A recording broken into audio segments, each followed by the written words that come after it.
That soft carpet before security? It's not about comfort, it's a psychological tool. Most airports switch from hard flooring to plush carpet just before TSA to trigger cognitive friction. Your body subconsciously slows down, your steps get quieter, and you become more compliant. It's subtle, but it primes you to follow instructions and behave passively, a win for airport security. But there's another benefit. Slower travelers shop more. A study showed travelers on carpet spend up to 10% more in duty-free areas. So that carpet isn't just about walking, it's steering your pace, your mood, and your wallet. Ever had your gate changed at the last minute? It might not be due to flight logistics. Sometimes it's strategy. Airports reroute passengers to increase dwell time. The longer you walk through the terminal, the more ads, stores, and snacks you pass. A 5-minute detour can turn into a $12 smoothie.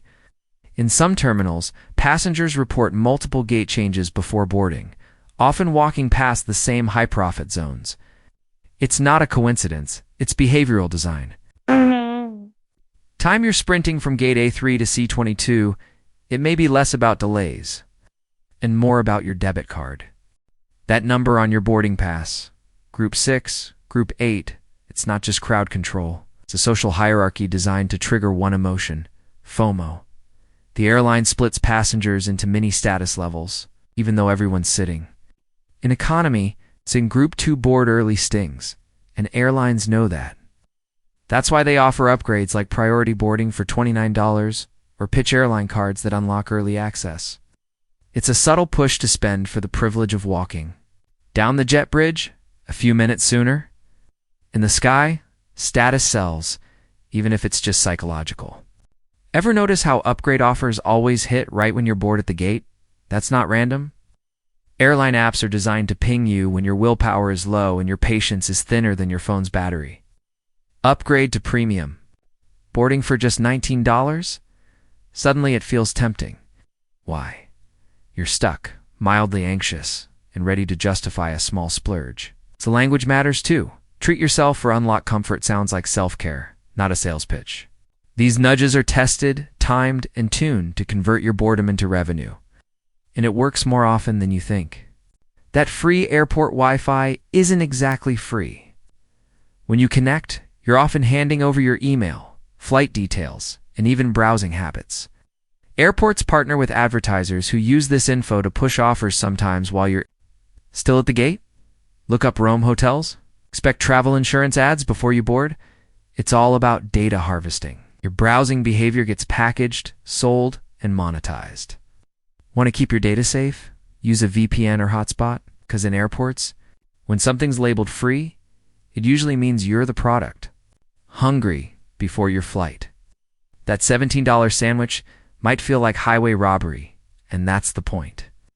Once you're past security, you're a captive audience, tired, hungry, and out of options.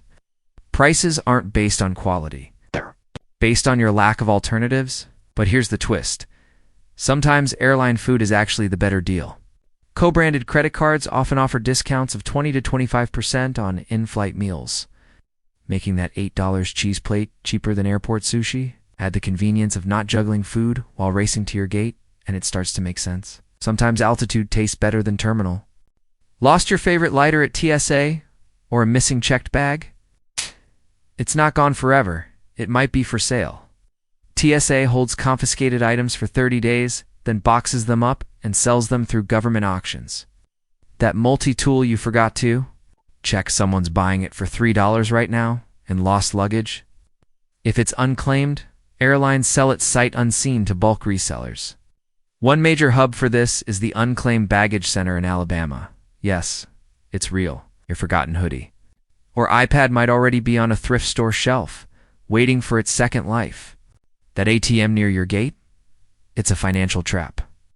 Airport ATMs often charge massive withdrawal fees, especially if you're using a foreign card.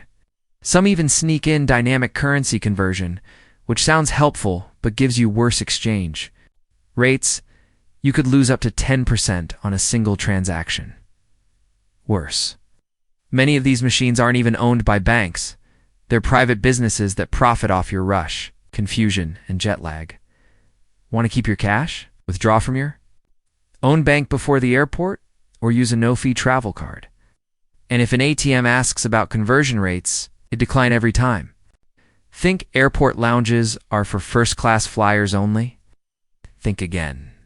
Many lounges now offer day passes for as little as $30, and some travel credit cards get you in for free. Apps like Lounge Buddy show you which lounges you can access even. If you're flying economy, inside, it's free snacks, comfy chairs, strong Wi-Fi, and peace. On long layovers, lounges are a game changer. No more fighting for outlets or overpaying for coffee, just quiet comfort. So don't assume you're locked out. You might already have access and not even know it. Overbooking isn't an accident, it's policy. Airlines sell more tickets than seats, betting on no-shows. When everyone does show, things get awkward. You'll hear, "We're looking for volunteers." But if no one accepts, they'll bump passengers, sometimes without warning. But if you're flexible, you can play this game to your advantage. Don't take the first offer. Wait. Airlines often start low, but bids can reach $1,000 plus hotel and meal vouchers, and if you're bumped involuntarily, you're legally entitled to up to 400% of your fare in cash. Know the rules, and you might cash in.